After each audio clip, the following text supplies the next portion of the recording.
नमस्कार, मैं हूँ प्रशस्ति तिवारी। आप देख रहे हैं दैनिक द टाइम्स न्यूज चैनल। चलते हैं आज की खास खबर की ओर। पूरे भारत में,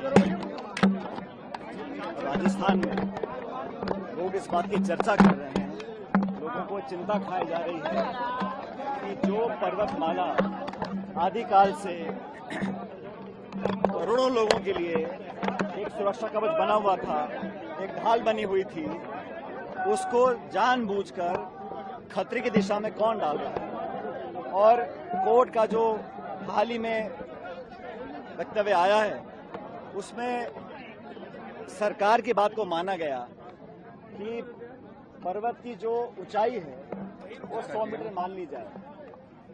फॉरेस्ट सर्वे ऑफ इंडिया का ये आंकड़ा है कि अरावलियों के पहाड़ों के अंदर 1,18,000 पहाड़ ऐसे हैं जो 100 मीटर से नीचे हैं और मात्र 1,048 पहाड़ ऐसे हैं जो 100 मीटर के ऊपर हैं।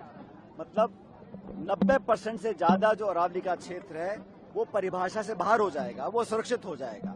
अब सरकार बोल रही है कि हम बिना परमिशन के इजाजत नहीं देंगे। इस प्रकार के बैंड पिछले 20 साल से अरावली में लगे हुए हैं, हरियाणा दिल्ली में लगे हुए हैं। लेकिन जो अवैध खनन हो रहा है, जो सरकार की नाक के नीचे अवैध खनन आज भी जारी है, उसको रोकने की सरकार क्या कर रही है?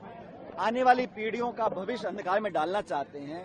इतना प्रदूषण देश के अंदर है और जो रेगिस्तान का फैलाव है राजस्थान में, वो रुका हुआ है अरावली पर्वतमाला की वजह से। अगर वो कुछ सालों के बाद नष्ट हो जाएगा तो दिल्ली तक रेगिस्तान पहुंच सकता है। चाहे वायु प्रदूषण हो, ग्राउंड वाटर हो, इकोलॉजी हो, बायोडायवर्सिटी हो, हवा का प्रदूषण हो, उस सब में ये एक सुरक्षा कवच ढाल हमारे लिए है। और मुझे लगता है कि सरकार या तो विवश है या मजबूर है या नियत में कोई कमी है कि बार बार क्लैरिफिकेशन दे रहे हैं, स्पष्टीकरण कर रहे हैं, लेकिन अभी तक इस मामले को सुलझाने के लिए सुप्रीम कोर्ट सरकार नहीं गई है ताकि परिभाषा को दोबारा से प्रस्तुत किया जाए। और मैं ऐसा मानता हूं कि गुजरात हो, राजस्थान हो, हरियाणा हो, दिल्ली हो, चारों राज्यों में चारों सरकारें भाजपा की हैं, केंद्र की सरकार भाजपा की है। तो ये डबल इंजन नहीं है, 4 इंजन है और सारे इंजन लगातार दौड़ रहे हैं कि कैसे अरावली पर्वत को नष्ट किया जाए।